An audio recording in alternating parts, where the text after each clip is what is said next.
We go on the record. And thank you for not being on the record for that. This is the matter Tabernacle Historical Society, Council number 49, Junior Order of United American Mechanics, and Catherine E. Crane versus Tabernacle Township Committee, Spearfield, New Jersey, Law Division, Burlington County, docket number 77424. I'm Judge Hertzberg. It is April 19, 2024, and we're here on an application for order to show cause, beginning with plaintiff. Can I have appearances, please? Good afternoon, Your Honor. Matthew Litt from Litt Law on behalf of the plaintiffs. Good afternoon, Your Honor. William Burns, Hartman and Duff, on behalf of the Township of Tabernacle. I believe it is pled as Tabernacle Township Union. Correct. Okay, so I've reviewed the papers. I appreciate the speed in which you guys have put your papers together, but I guess that is the nature of the emergent order to show cause. And with that, Mr. Litt, I hear from you. Thank you, Judge. And before I get started, I do want to thank Your Honor and the entire chambers for Mr. Burns as well for being so cooperative and figuring out how to get this in front of the court so quickly. My pleasure. So I'm going to focus on the Crowe-Goya factors. I think that's where Your Honor wishes us to focus. Every one of the Crowe factors weighs very heavily in favor of preservation of the status quo here, saving a 150-year-old building from demolition. So first of all, in terms of prevailing on the merits, so there could be nothing more arbitrary and capricious than the municipality's failure to follow its own law. And the facts are not in dispute that they did not follow their own law. Town Hall is designated by their own township ordinance to be a historic site, one of only 3 in the township. As a designated historic site, there's no question that in order to demolish the building or to change it or compromise it in any significant way, a certificate of appropriateness is required from the Tabernacle Land Development Board. And 3, there's no question the defendants voted on February 26, 2024 to demolish Town Hall without applying for, let alone receiving, a certificate of appropriateness. There's no question about any of those 3 things. Now, there are claims now, well, we had to do it, it was an emergency because the building was about to fall down at any minute. There was nothing in front of the Township Committee that said that when they made their vote in February 2024. There was one report, and that report gave options for saving the building. It wasn't until a month later when they went to these engineers and said, hey, we want to demolish the building. Can you please support that? That they received reports now claiming that if they don't demolish it right away, there's a risk to safety. Well, let me just interject for a second, make sure I understand. When was that report prior to the February meeting? How long before that was that report? I just know it was in the record of the February 26th meeting. Mr. Burns knows the answer. Okay. All right. He seemed like he said. But it was the only report that was part of the record for the February 26th meeting. Okay, well, go ahead. I'm just curious. Thank you. Yeah. Moving to the relative hardships of the parties. Again, strongly in favor of maintaining the status quo. Without a temporary restraint, this 150-year-old building, which is treasured not just by the plaintiffs, but determined by Tabernacle's own ordinance to be an historic asset that was special to this town, will be gone. It will be demolished. It will not ever come back. There is no hardship to the defendants in imposing the status quo and letting a 150-year-old building remain for a few weeks or even months as the issues involved in this litigation are adjudicated in a fair and measured way. And then finally, whether or not it's in the public interest, certainly it's in the public interest of the plaintiff and everyone who has participated in objecting to this demolition. But more than that, it's in the public interest as codified by the ordinance of Tabernacle. Tabernacle Township memorialized in their ordinance a system of checks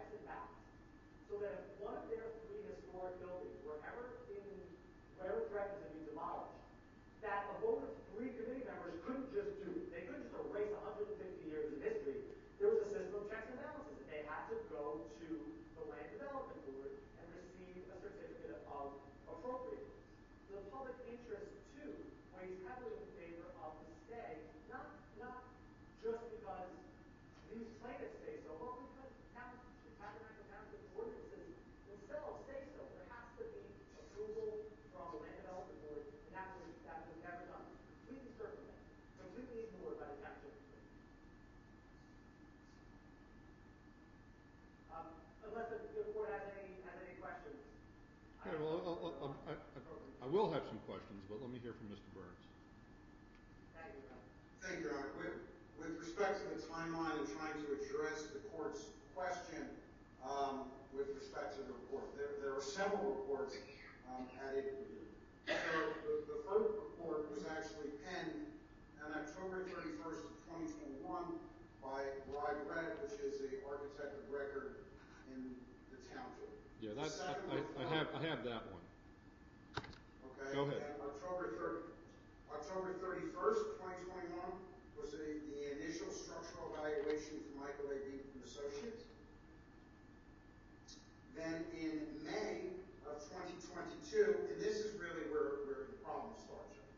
In May of 2022, we have a report from the township construction official who was tasked with determining whether or not buildings are safe.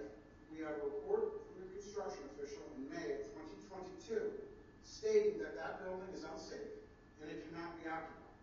And beginning in May of 2022, the township vacated that building and set up trailers.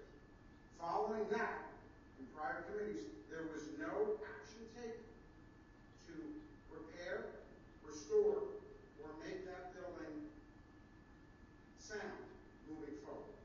Then we move forward. There was a committee meeting scheduled for February 26, 2024, this year.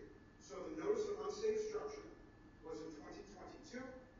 February 26, 2024, there was a committee meeting where an agenda item was placed on for the discussion of Town Hall, as well as a presentation on Town Hall, and it was specifically noticed that there would be a presentation on Town Hall.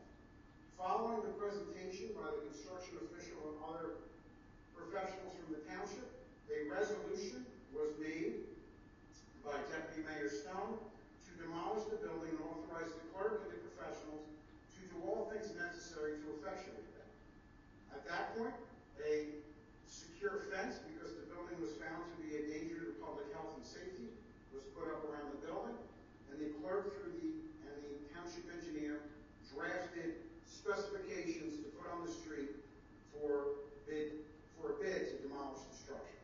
The bids were returned, and the bid to awarding demolition, so the resolution awarding demolition occurred on May 25th, 2024. Both meetings were noticed. Both meetings were noticed that action could be taken. I'm sorry, I assume you mean March, right? Yes, March 2024 was noticed with action to be taken, as was the February 26, 2024, that action may be taken as it was a regular committee.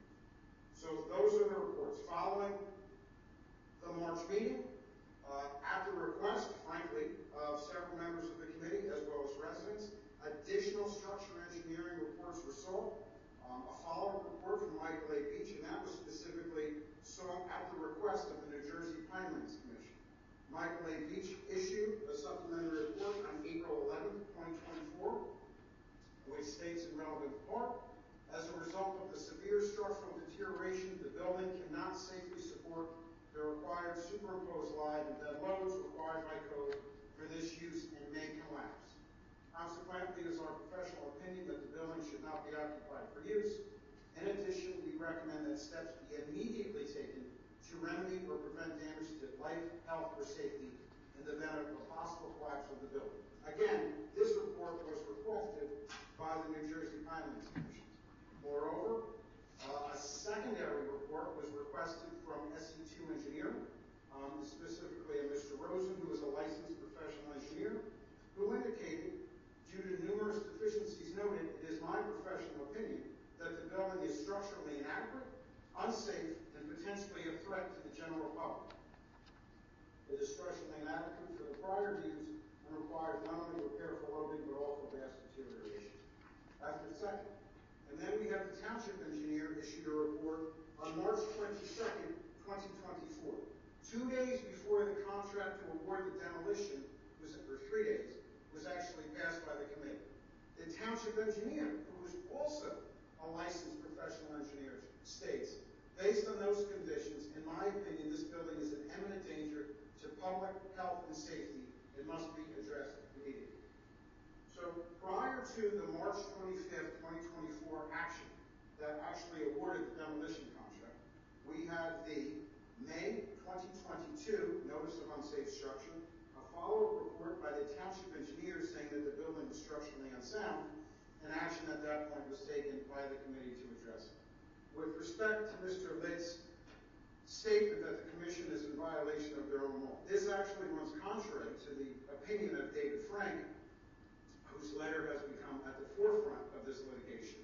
And he specifically states, the board, referring to the land use boards, recognizes that it is a subordinate body under the township, and that the ultimate responsibility and authority with regard to a decision lies with the township committee. Again, this is David Frank's April 5th, 2024 correspondence. Now moving on to the pro and the noise standards, and taking them in reverse order, or mixing the order up, if you will, Judge. The likelihoods of success on the merits are squarely within the township. Adequate notice was given for both meetings. NJSA 10:4-15 under the Open Public Records Act talks about what adequate notice is. The meetings were noticed within adequate notice, and they were both noticed, whereas action may be taken. The allegation that the decision to demolish this building is arbitrary and capricious is baseless, as you have now 4 separate township professionals opining that the building is, one, unsafe, dating back to May 2022, which arguably, Your Honor, is all the township needs to actually demolish the building. A notice of an unsafe structure requires immediate repair and or demolition. That came from the construction official. We have an updated report from the township engineer. We have Michael A. Beach, an engineering firm. 4 separate professionals with certifications, educations, and licensures stamped and signed letters saying that that building is unsafe, it is a danger to public health and safety. And this committee, based on those, has made the determination that the building needs to be demolished. But again, all that was needed for the committee to make the decision that this building should be demolished is the notice of unsafe structure and confirmation of the same by the township engineer, which was further bolstered by consulting engineers. The decision is not arbitrary and capricious. Conversely, Judge, the decision is the township government doing exactly what they are required to do under the laws of the United States of America and the laws of the state of New Jersey, including the United States Constitution and the Constitution of New Jersey. They are protecting the people, and they are protecting the life and liberty of the people to avoid a potential tragedy if, in fact, this building does collapse, which is considered imminent by one of the professionals and an absolute risk by other professionals. Further, there is absolutely harm should an injunction be granted. As the court is well aware, Medford Lakes Road, adjacent to the municipal building, remains closed, and there was a detour. We have heard from significant numbers of residents that the detour is creating havoc, both on their personal lives and their businesses. They are having significant negative impacts on the economics of local businesses.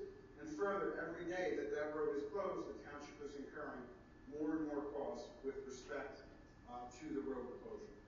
Judge, it is heartbreaking that we are here and we are talking about the demolition of this building that frankly is unsafe.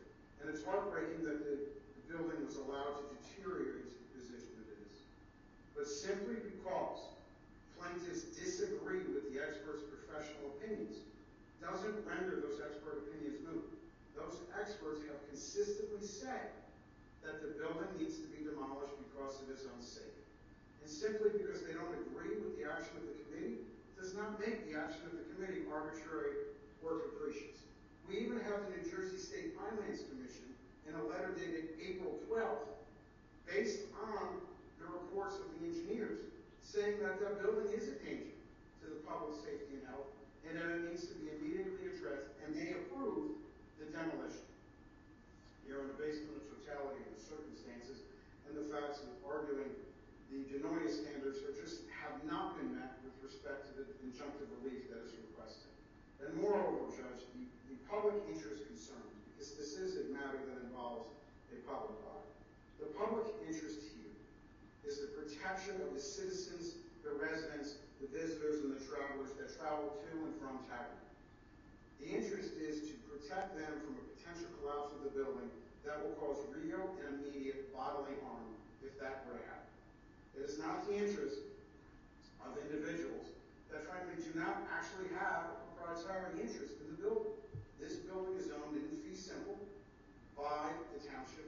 The township unfortunately made a very difficult decision that the building is unsafe based on the recommendations of the engineers, and made the really hard decision to demolish it to protect the people in and around Tabernacle Township. And for those reasons, Judge, it is respectfully submitted that in accordance with the Garden State Equality case, the public interest favors denying the request for injunctive relief and allowing the township to perform its governmental function of protecting the citizens by demolishing the building.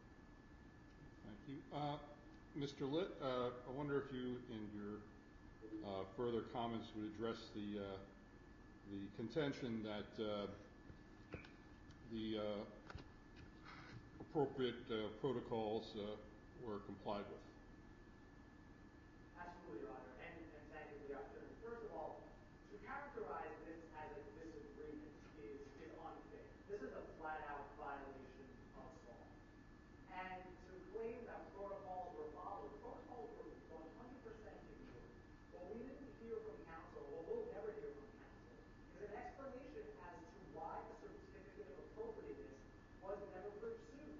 Even in arguendo, if this was an emergency back on February 26th, we're now 2 months away from that. Why didn't they pursue the certificate of appropriateness? Even if March 25th is the operative date, we're almost a month away from that.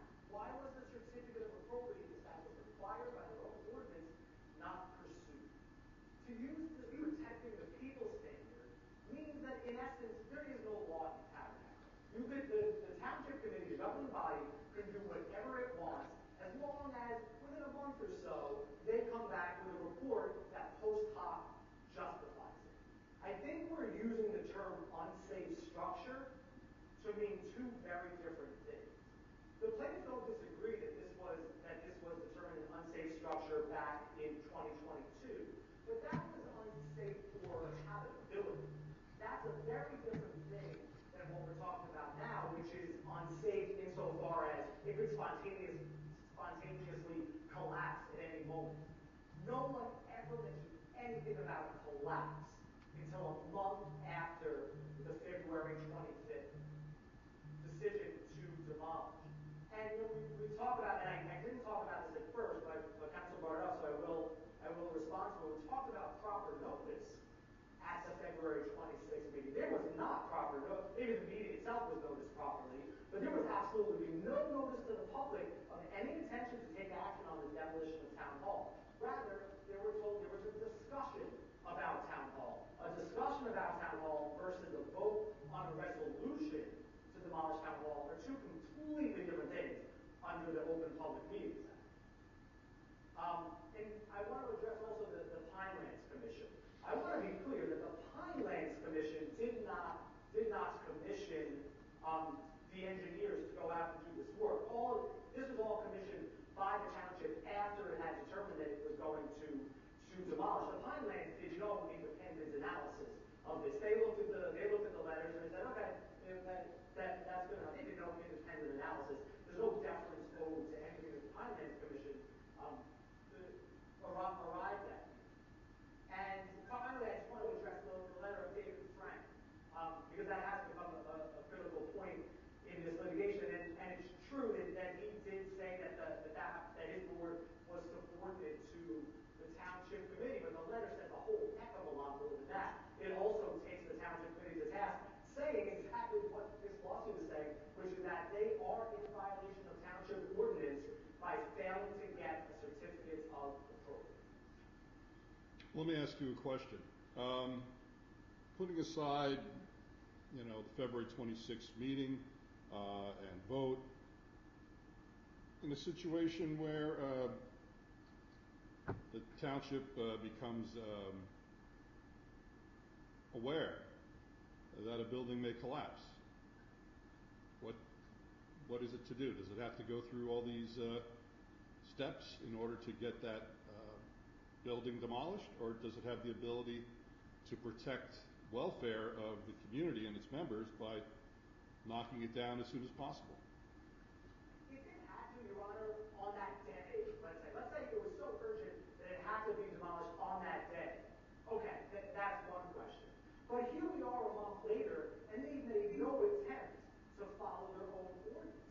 I'm just asking you, I understand it's not the situation.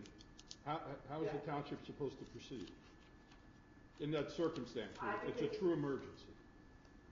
I think they have to proceed according to their ordinance.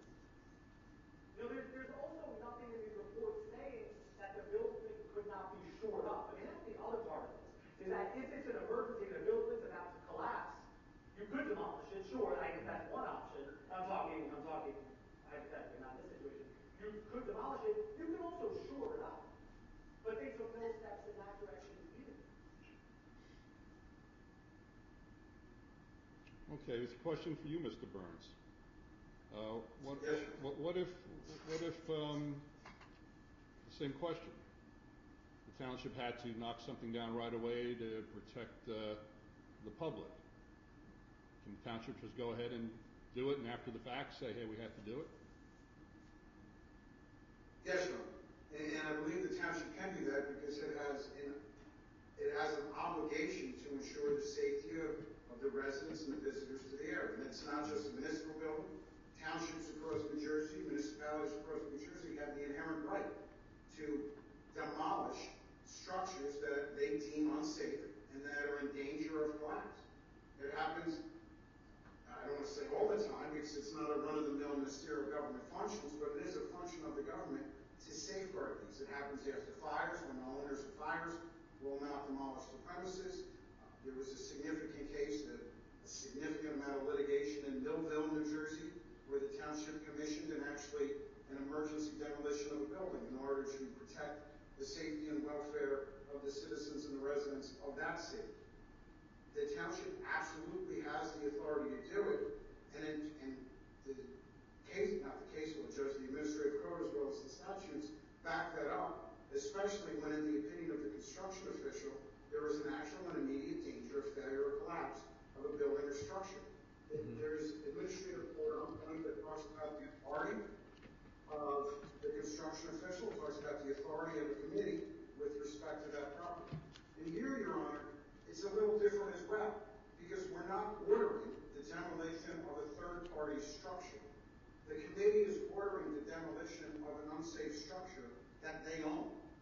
So this is an action by the governing body to demolish a structure that they own, that their own professionals have said is unsafe and is a danger and risk to the public.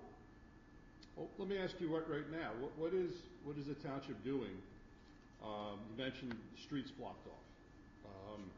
I guess there's a fence around the structure. Nobody's going in other than, I guess, people who are trying to remediate pursuant to the hearing this morning. So who is at risk, given those preventive measures that have been taken? Arguably, Judge, the roadblock has not necessarily been 100% effective in keeping people out, but that's one thing. So there have been passerbys, there has been a significant amount of public interest in and around the area. Medford Lakes Road is in the collapse radius as determined by the township professionals. And then again, it is to the visitors of the area, whether for lawful peaceful protest or for whatever the reason, there is an inherent danger in that building collapse. Well, does the township have the capacity to police that area to make sure that people are not milling about in the zone of danger? That gets even more complicated, Your Honor, because Tabernacle does not have a local police force. The state police, I guess. Yes. The state police have ramped up patrols, and the road closure is impacting the adjoining properties, namely Russo's, which is a business, as well as the state, and people are using those properties as cut-throughs, and the cut-throughs are now also posing a secondary danger to people, because there's some information present that people are using those cut-throughs inappropriately, they are not abiding by the speed, and specifically the Church of the Holy Eucharist, parishioners believe they are in danger because the parking lot is being used, especially when they're entering and leaving church from various ceremonies. simply because it is respectfully submitted, Judge, simply because the building has been cordoned off with a temporary, basically not even a wrought iron fence, a chain link fence, and a portion of the road closed. The underlying danger to the citizenry and the adjoining property owners still exists. And we would much rather be in a position to demolish the building in a timely, orderly fashion than have the opportunity to have to pick up pieces strewn across Medford Lakes Road. All right. Mr. Litt, what about Mr. Burns says there's really no way to keep the public away from this hazard? Yeah, I think the problem with the argument that they want an orderly demolition is that the progress toward orderly, they had an opportunity for orderly demolition by getting the certificate of appropriateness, and they passed on that. So I think it's unfair to put that on the plaintiffs and the court to say, well, you need to demolish now because we didn't do what we were supposed to. But addressing your question more directly, Your Honor, certainly I would argue that there are no inconveniences associated with an adage of staying here. But the safety issues are largely hypothetical. I mean, the building is fenced off. There have been police patrol. And more can be done to the extent the township is legitimately concerned.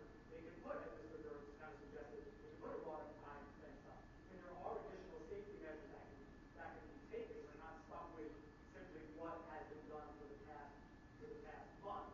But these arguments of safety risk are largely hypothetical and amount to inconvenience more than anything else. Okay. Mr. Burns, you acknowledge that no certificate was obtained, correct? Yes, sir. And it was respectfully submitted that though that is in the ordinance because of the notice of unsafe structure that were issued bail prior to that, Judge, and the action, and then the report specifically by Pannoni, which is dated March 22nd, 2024, prior to the award of the demolition contract, that says that it's an imminent danger. A certificate of appropriateness is not required because, again, the township has a duty to safeguard the public and to ensure the public's welfare. And moreover, if the certificate of appropriateness is required with respect to, like the Pinelands Commission, and with respect, I want to clarify one thing with Pinelands Commission, but with the Pinelands Commission, after the fact certificate of appropriateness can be applied for at the like. And if the Pinelands Commission is requiring the township, once demolition is complete, once the public's welfare is protected, to actually fully apply to the Pinelands Commission to talk about the demolition and the stuff. And the demolition, the archaeological finds, and all the other factors that would go into a demolition application to the Pinelands Commission. The committee has no problem after demolition is over, and I know that's to report everything to the Land Use Board for a certificate of appropriateness. But where we are with this, Judge, and I readily admit that a certificate of appropriateness has not been applied for, and I can't stress this enough, and it's worth repeating, is that you have multiple professionals with certificates and licenses that have said that this building is unsafe, and its current condition poses a direct threat to the public safety and welfare. The township has a duty to ameliorate that risk, and the way to do that is to demolish the structure. Mr. Litt, what do you think? Is it, under the circumstances, is it appropriate to obtain a certificate of appropriateness after the fact? No, Your Honor. It has to be done. I mean, this is all so well prescribed in the ordinance. There's no reason for any of us to create new law for the township of Tabernacle. It's all prescribed in the ordinance. If you want to demolish town hall, you have to apply for a certificate of appropriateness. I mean, I don't understand the argument that, hey, maybe we could flip it and demolish it first and then hope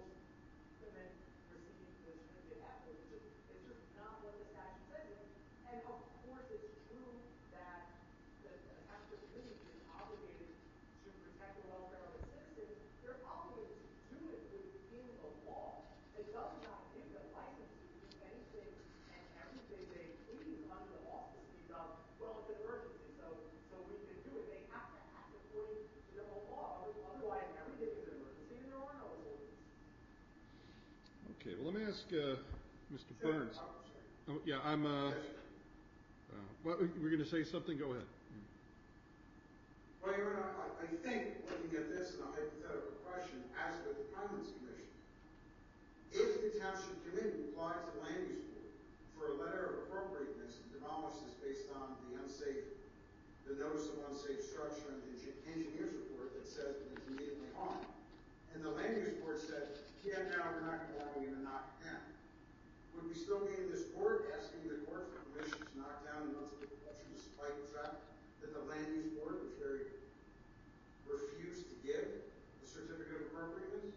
And with respect to the after the fact certificate of appropriateness, the letter from the Pinelands Commission, where it talks about, where the director of the Pinelands Commission says, based on the information provided, she has determined that existing municipal building poses a threat to public safety and that immediate action is necessary to remedy this condition that is dangerous to life, health, and safety in accordance with NJAC 7:50-4.5, and after consulting with the chairperson, authorizes the immediate demolition of the existing municipal building.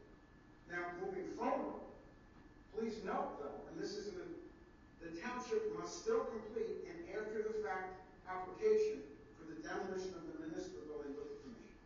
So there is precedence to actually have after-the-fact applications, specifically with this building.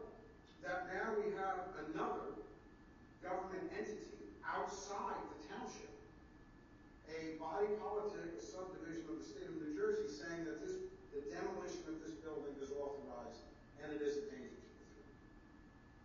the field. Okay, I was going to ask you about a couple of the emails that were and correspondence are attached to the. I guess it's to your submission. There's an email from Scott England dated February 19, 2022 to the Tabernacle Township Clerk, C.C. Thomas Boyd, Mike Beach, Reagan Young. And I'll summarize to get to the pertinent part. It says the structural engineer consultant, Michael Beach, conducted a second investigation of the existing structural deficiencies at Town Hall. And it says the purpose of the visit was to determine if further structural deterioration has occurred and to see if a 3-month extension to building occupancy would be possible. And next says, report is attached. Based on the investigation, one additional 3-month extension was acknowledged by Mr. Beach. However, we strongly recommend the township make alternative plans to vacate the building post haste.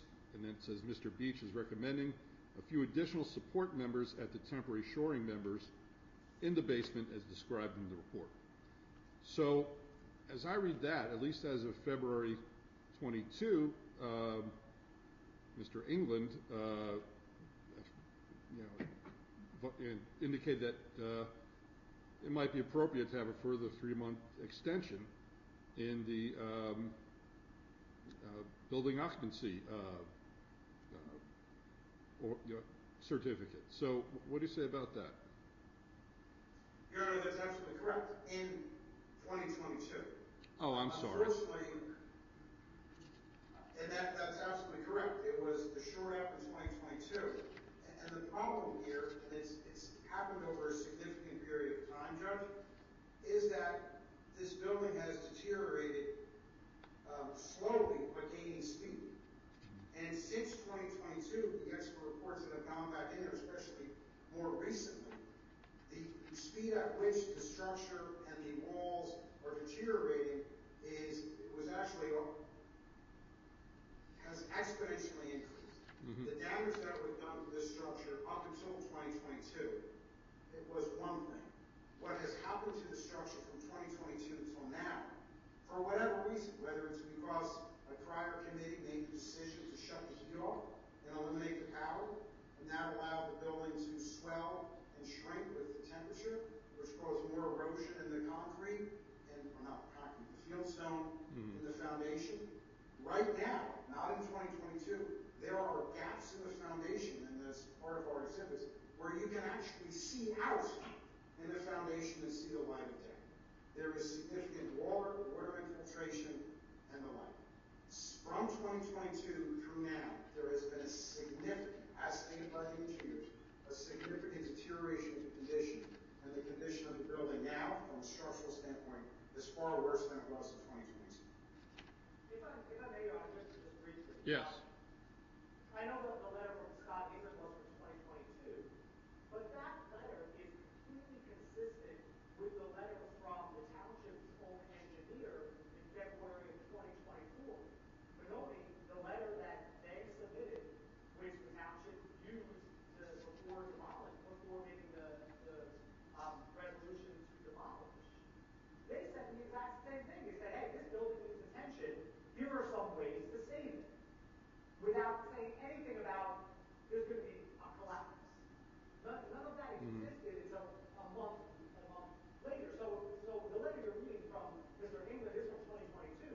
It is completely consistent with the letter from the township engineer almost exactly 2 years later in 2022. Well, again, let me ask, moving forward in time, Mr. Burns, I'm looking at a letter April 10, 2024 from SC2 Engineering LLC. And I'm going to the, I guess it's the third page. It says conclusions. And it says, due to the numerous deficiencies noted, it is my professional opinion that building is structurally inadequate, unsafe, and potentially a threat to the general public. It is structurally inadequate for the prior use. It requires not only repair for loading, but also for vast deterioration. It does not conform to present-day building codes for loading, lateral loading, egress, ADA access, ADA restrooms, stormwater management, etc.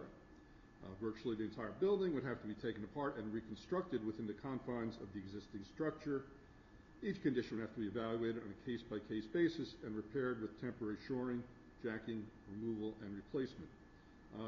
Do you know if that suggestion was considered at all by the committee as an alternative to demolishing it? Judge Wright, and to answer that question, we have to go back significantly in time. The short answer to that question is yes. Over time, that question has been posed to the committee more often than not. It was posed at the beginning, and frankly, there has never been any consistency among the committee of how to engage in a project that arguably is going to be, or would be, a multi-million-dollar project to restore this building. And the previous discussions around that were, what everybody is not contemplating is that even if the building is restored, which I am not submitting it can be done or should be done, it cannot be used for the function that is in of a municipal building, because the septic system would never be sufficient to support a municipal building. The area around it is not sufficient for the fields and the setbacks required by Finance Commission. Yes, the committee over time, and even this committee, did consider it. It considered it at the February 25th meeting prior to when the letter was issued. It considered it again at the March meeting, again prior to the letter, and it will continue. But the consensus of this committee was, because of the severe structural deficiencies and all the other aspects of deterioration, the best and most prudent course of action to protect the public health and safety would be to demolish. But all of the options were considered. Okay, so but the April 10 letter from Jay Rosen of SA2 Engineering to Scott England indicated that there was an option other than demolition. Correct? Yes, Judge. An immediate construction project to shore up the building and such. And I will say that that action has not been taken by the committee. The action that was taken by the committee, which would also cure the potential threat to life, as stated in Mr. Rosen's April 10th letter, was to actually demolish the structure. Right. And then on April 11, the next day, there's a letter from Michael Beach, also to Mr. England. And his opinion is essentially that it says the building should not be occupied for use In addition, we recommend that steps be immediately taken to remedy or prevent danger to life, health, or safety in the event of a possible collapse of the building. Do you think that's consistent or inconsistent with Mr. Rosen's assessment? I think it is consistent, Judge, and I think the committee has taken both of those considerations into impact, because the steps they are taking to immediately remedy the situation, though plaintiffs do not agree with them, are to demolish the structure. And again, these reports also presented at least, sorry, excuse me. Okay. Do you know, Mr. Burns, when the committee became aware of opposition to the demolition? Do you think it was before or after April 9? The committee became aware of opposition, I would say, at the very earliest in December of 2022, when it was first talked about as a presentation and moved forward. It was absolutely aware of the public's opposition, or some of the public's opposition, at the February 26, 2024 meeting, because there was significant public comment about that. Certain members of the public's opposition then continued at the March 25th, 2024 meeting, where again there was significant public comment saying that the public did not, those who spoke, did not want the building demolished. So the committee was well aware, and the public had an ample opportunity to present those concerns to the governing body, who was tasked with making these decisions. Okay.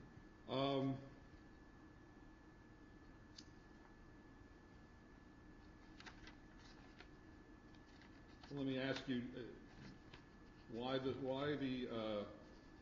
if you know, the flurry of, that there's two opinions back to back, April 9, April 10, and then April 12, the letter, I guess the Pinelands Commission had been contacted on April 4th and April 5. At that juncture, had a decision been made to demolish the township municipal building? Yes, Your Honor. The decision was really made in February of 2024 as a resolution, but formal action to do that was taken at the March 25th meeting with the award of the demolition contract. And the reason there was a flurry of expert reports following that is because, one, during a pre-bid meeting, Pinelli, through Thomas Lease, who is the township engineer, had a pre-bid meeting in the facility and noticed again additional progressive deterioration of the structure. So that is why we have that March 22nd, 2024 letter from Pinelli. At the March, and now we're going to get a whole bunch of cases, Judge. At the March 2024 meeting, there was significant public comment and there was significant public discussion about getting another structural engineer to review it, to go into the building and prevent a report. What was not agreed upon by the committee was allowing a third party to name the secondary engineer to come into the building to give a report. So following that meeting, in the interest to do it, SE2 Engineering was contacted. They came in, did a structural inspection, and issued the April 10th report. The April 11th report from Michael A. Beach was a direct request by the Pinelands Commission to the township for Michael Beach to provide an updated assessment, updating his 2021 initial report and then the supplemental report in 2022.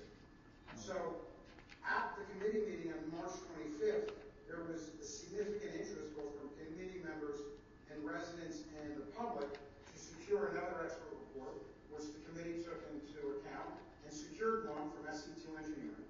And then Michael A. Beach issued a secondary or tertiary report at the request of the Pinelands Commission. I will say counsel is correct. The Pinelands Commission did not contact Michael A. Beach and Associates directly. That request came from the Pinelands Commission to the township, and the township requested that. As indicated in the Pinelands Commission letter, which says, per this, we're requesting a follow-up from Michael A. Beach. By letter dated April 8, 2024, the commission staff requested that the township provide a letter from Michael A. Beach and Associates, a consultant engineering firm, or another qualified engineering firm. So that is why we have this flurry of additional reports after March 25th meeting. And if I understand correctly, and again, just got these papers not that long ago, but that Beach letter of, I guess, April 11, is that the first time that there was a assessment that the building may collapse? No, Your Honor. The first assessment that the building would collapse came from the township engineer, which really hastened this, on March 22nd, 2024. Well, March 22nd, that's from Pannoni? Yes. Well, I'm reading from that letter, and it says the building has been deemed unsafe by the construction office and cannot be occupied or utilized without significant upgrades or rehabilitation. So again, there's a suggestion that demolishing it is not the only option. And I'm looking at the March 22 letter, and I'm looking for discussion about imminent collapse, and I don't see it. The imminent collapse is not there, but I would refer the court to the fourth paragraph that begins, based on those conditions, in my opinion, this building is in imminent danger to the public health and safety and must be addressed immediately. Right, but it seems to be talking about people going into the building, at least, cannot be occupied or utilized without significant upgrades or rehabilitation. That's different from saying it's going to be an imminent collapse. First time I saw that was April 11, and even the letter from April 10 suggested remediation or rehabilitation was a possibility. Your Honor, that's fair, and I think that rehabilitation might be a possibility. But what we have to look at is that the building's issues, if you will, need to be addressed immediately. And the committee has made the decision that the best way for this township to address these immediate safety concerns is the demolition. I am not arguing that. That may be true. I mean, I certainly understand that. But my examination, what I'm looking at here from a practical standpoint is I'm not going to allow a building to stand that is about to collapse onto a busy roadway because protocols weren't maintained. That's the cases I see. And my review suggests, and I'm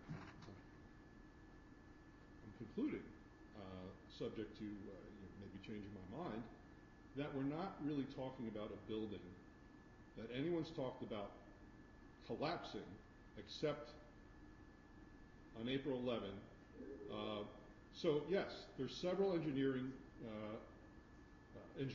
who say this building is in bad shape. This building is unsafe.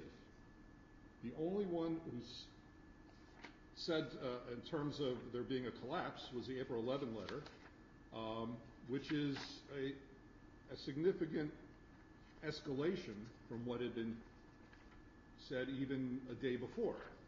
I don't know what changed or what could change.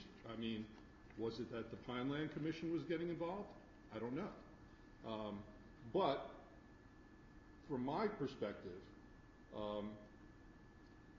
this is not a building that, if I enjoin the demolition, is going to fall down tomorrow. That's what I'm looking at. I'm not saying that it might ultimately not need to be demolished. It may, and it may not be worth spending whatever would need to be spent to rehabilitate it. But that cuts against your argument, Mr. Burns. Yeah. No, go ahead. I would refer to the April 10th letter by SC2 Engineering, where it literally states, "It is my understanding that the building has been declared unsafe and is scheduled for demolition. I agree with this conclusion and course of action.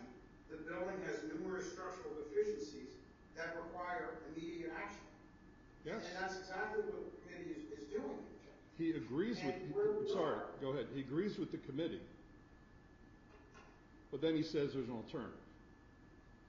The only discussion about collapse comes the next day when it seems that the Pinelands Commission might be involved. And I'm not saying that this building is not a danger. And certainly, people should not be walking by it. People should not be going in it. There should be a fence. The road in front should be blocked off. But you can see that I'm leaning toward granting the injunction, a short injunction. One item that we'll need to determine sooner rather than later is the plaintiff's going to have to get their own engineer in there. And I'm interested. Yes. Go ahead. The plaintiffs have no standing. What's that? The plaintiffs have no standing to get their engineer in. They don't own the building. If you're asking me to tear down a building, and some people say, so we have a litigation. Your folks will be deposed, and there'll be a contrary expert. In terms of a litigation, the plaintiff has an entitlement to have an expert opine as to the status of the building. I mean, the allegation is that the township has acted unlawfully, and an element of that cause of action is the true status of the building. I'm not making a snap decision right here about who can be an expert and when can they go in, but certainly at the very least, the plaintiff can examine these gentlemen and these reports, which seem to say slightly different things. So I put it out there in terms of litigation. Maybe plaintiff does get an opportunity to look at the property and criticize the conclusions that are sort of been reached in plaintiff's view conveniently to get this building knocked down. So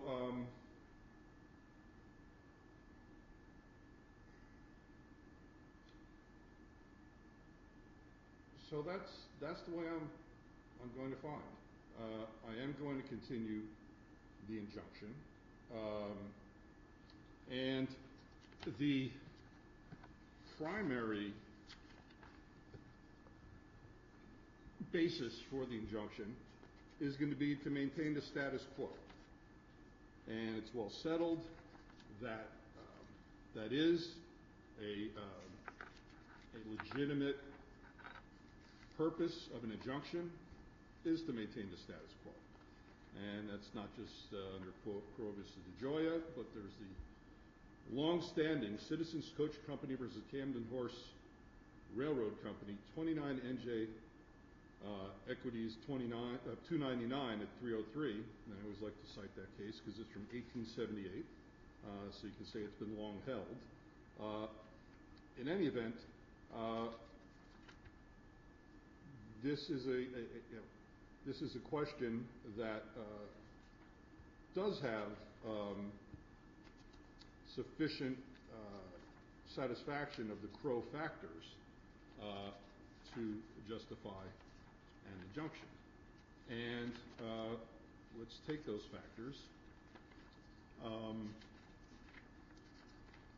First of all, there's irreparable harm, and just because the plaintiffs don't own the building doesn't mean that there's not value to preserving historical sites, cultural, iconic buildings. these do have value in the fact that buildings are placed on, historical record, historical, status, indicates that there is value for society in preserving historical buildings. And were we to knock it down right now, the matter would be mooted essentially, because this isn't a case where damages would be available to compensate for sort of the to some extent intangible value of a historical site, which is value nonetheless. Then you have whether there's a legal right to the relief. And at this, at this juncture, and this also goes to facts underlying the request for relief, which is 3, there does seem to be a claim that's, I think, a claim that has a reasonable likelihood of success, that the township did not follow the prescribed steps to accomplish what they wish to do here. And I think the issues of requiring a certificate of appropriateness, I don't believe that the circumstances warrant a drastic departure from protocol. And that was the reason for my questioning, and that's really the reason for my decision and my logic, is that this building is not going to fall tomorrow. At least there's no indication that it is. And steps have been taken to protect the public. And further steps can be taken to protect the public. And that goes to the balancing of the equities. Balancing the equities favor the status quo, as long as the harm to the public can be ameliorated. And I understand that because of the street being blocked, people are cutting across parking lots, they're driving faster on roads they shouldn't be driving faster on. Certainly, these are not conditions that should last, should be accepted as normal, and that's not the purpose of this injunction. The injunction should be resolved expediently through a truncated, discovery schedule, and we could have a hearing sooner rather than later. I mean, the court has no interest in keeping a decrepit building in place if it's, if it's not in the best interest of the community. But it does seem like what's in the best interest of the community should not be abrogated or shortcut in this circumstances, because there's a protocol for determining, for doing these things. And I would be the first person, and when I looked at this, I said, you know what, if this building's going to fall down tomorrow, and it's like almost, leaning over, listen, I'm not going to prevent it from getting knocked down, and we'll deal with it. But there's nothing before me that suggests anything other than it's a building that's in bad shape, but until April 11, when it seems like issue had already been joined, there was not a belief that it would imminently collapse. There were alternatives, rehabilitation, bolstering beams in the basement. These may not have been the best alternatives, and they may be prohibitive, but that's why we have a protocol to assess what makes sense to do here. And it's not for the committee, in this circumstance, in my view, on the record we have before us, to fail to comply with Open Public Meetings Act. And again, these aren't conclusions, but I think there's a reasonable likelihood of success. I'm not saying there can't be an explanation, there can't be some sort of a reason that comes to light, but at this juncture, that's where I come down. And we're talking about the balancing the equities. Again, you have this intangible value that the people of Tabernacle have committed to. There's a historical society. There's buildings on historical register. And the fact that the township may own those buildings isn't the end of the story. They have to go through the appropriate steps. And in terms of the, there's a question of timeliness that, and we're not going to do the prerogative writ now, obviously, this is just, but, the question of whether this was timely or out of time is not open and shut for a couple reasons. First of all, even if it is a late application, I do think that important public interests are presented in this dispute. The allegations and the prima facie proofs of a failure to comply with disclosure obligations is certainly a public interest. The disposition of a building on the historical record is a public interest.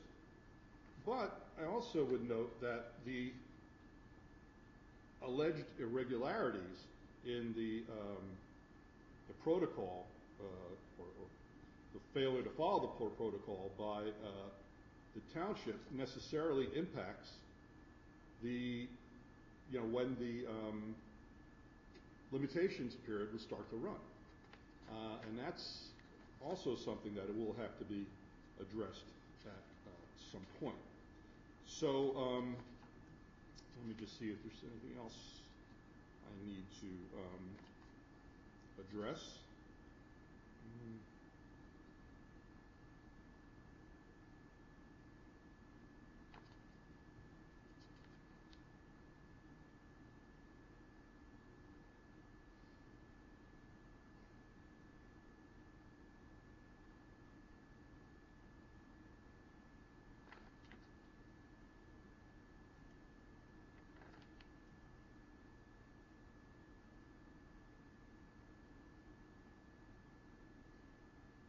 And I would just note that even though I think there's more here, under the case Waste Management of New Jersey, Inc. versus Union County Utilities Authority, 399 NJ Super 508 at 534, Appellate Division 2008, when you're talking about the status quo, and the quote from 534 to 535, a claim with only some factual merit or based on uncertain or novel legal principles may nevertheless support an interlocutory injunction limited to preserving the status quo so long as the harm confronting the movement is great and irreparable and the hardship imposed on the opponent is not terribly significant. And like I said, I think there's more here, but at the very least, that basis for maintaining the status quo is met.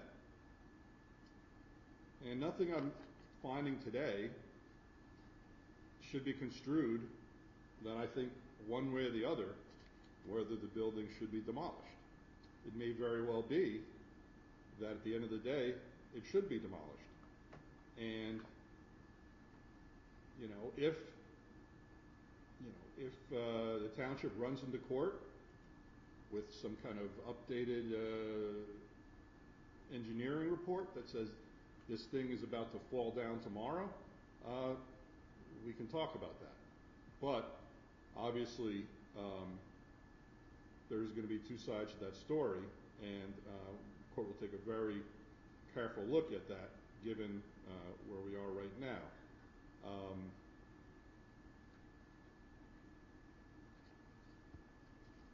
And I think there's no question that the building is unsafe. But that's different from saying it's going to imminently collapse. I know the word collapse finally found its way into an April 11 letter, but that's not what was being said throughout.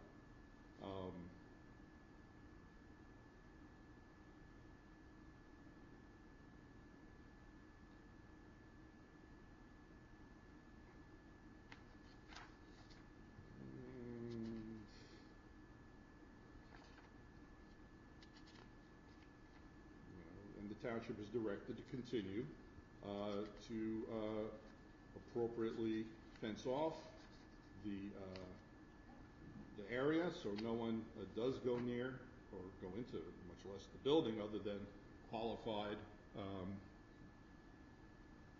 remediators of lead or asbestos. And the the road should be blocked off, and if people choose to violate the law to circumvent the detour or cut through through a church, that's something that is a matter for the law enforcement, and that's not something that this court is weighing in terms of the impact and the consideration of potential demolition of the town hall. So with that, Mr. Litt, what is your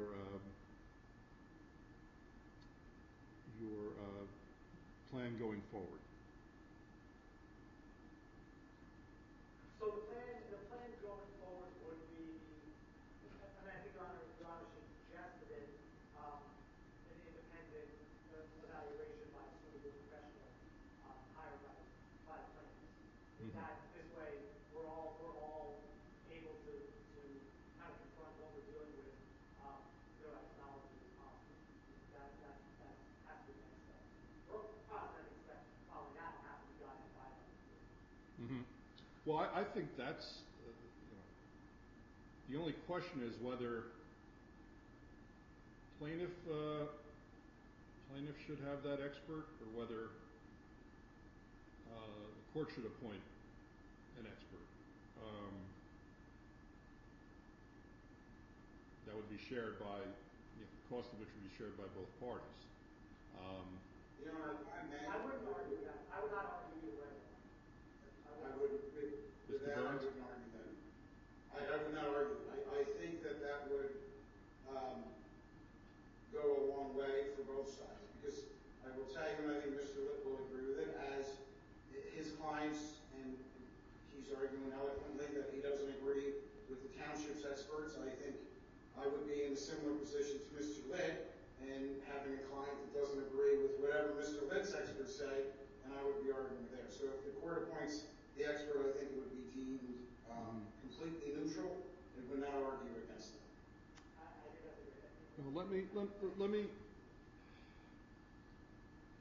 I don't want to pick a name out of a hat. I want to get someone who has some familiarity, perhaps, with the area. What I would suggest, counsel, and as you can see, I had this about 15 minutes before I got on the bench, but I'm thinking that perhaps we can do each side can have an expert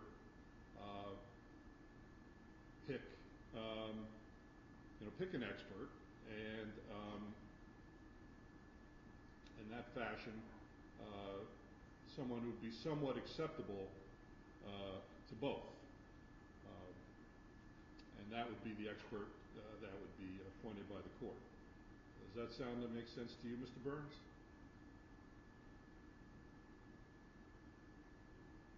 So the plaintiffs would pick an expert that we would have to agree to? No. Each of you would designate an expert, and they would select the court-appointed expert. So just to simplify this, because it's been on Friday, One of our experts, whether it's the forensic engineer, Michael Beach, or Rosen, would pick another expert. Mr. Litt's clients would then pick their expert, and then they would have to come to agreement who they can use. Right. Okay. Mr. Litt, does that work for you? Yes, it does.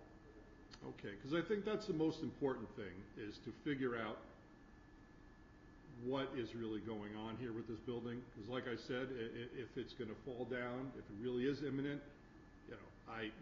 we can put protocol aside. I'm not going to let that happen. But at the same time, I don't think that we have to stay the case. I think that whatever discovery needs to be commenced should commence. What I'll ask Mr. Litt is for you to prepare a form of order reflecting what we've done here today, indicating, I would say, within 30 days, there should be a suggestion of an expert for the court to appoint to be paid half and half by plaintiff and defendant. That's the first order of business. And if you want to hold off on discovery until we do that, maybe that's the thing to do.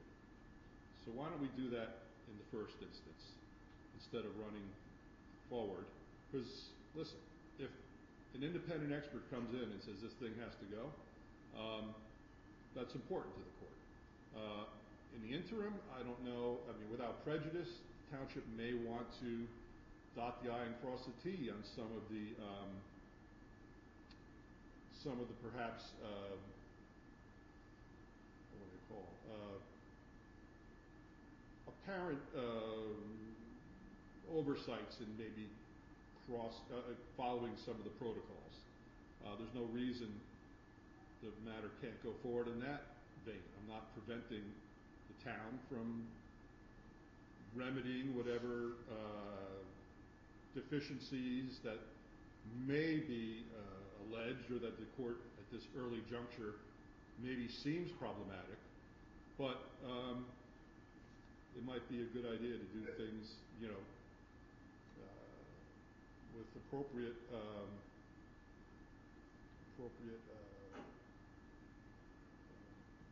precision. So in 30 days or so, we can be in a very different posture. That's sort of a gratuitous suggestion, Mr. Burns. You certainly are experienced counsel and know how to handle clients and their obligations. I'm not suggesting anything other than maybe something to think about. So with that, gentlemen, I think we've concluded what we need to do today. Thank you both. Yes, sir. Can I ask one fine point for the ordinance? Yes. The ordinance.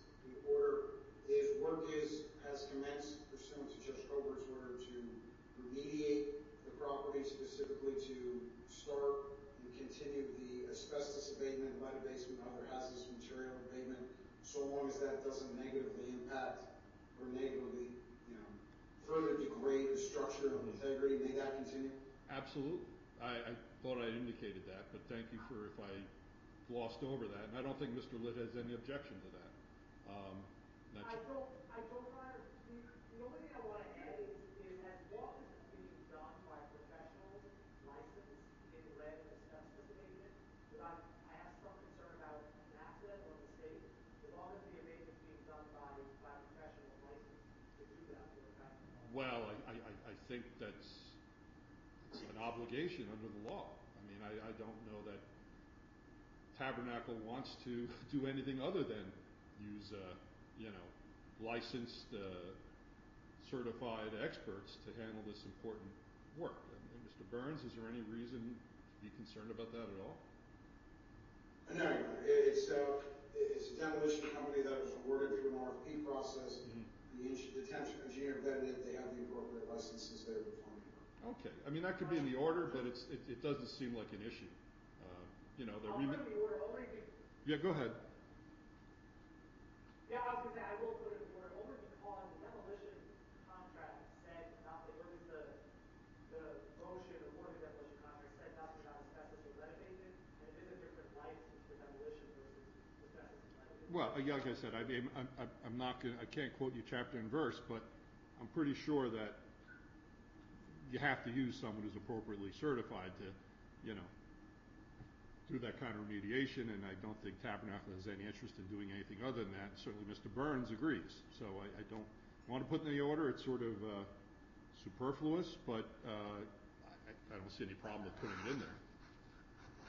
I mean, I think as simple as in accordance with state laws, I mean. Yeah, I mean, they have to comply with state law. I mean, that's, and yeah. So, yeah, that makes sense to me. They don't have to do more than that, and I can't make them do more than that. No. Yeah. So anyway, thank you both. I know it's a very volatile issue in the greater Tabernacle, and the court takes it very seriously, and you know, understands the township's position and balancing against the people interested in historical preservation. And at the end of the day, I don't know which way it come out, but at this juncture, I think the case has to unfold. So thank you both very much, and I wish you both have a nice weekend. I hope, Mr. Burns, it's the end of a long Friday for you and beginning of a good weekend.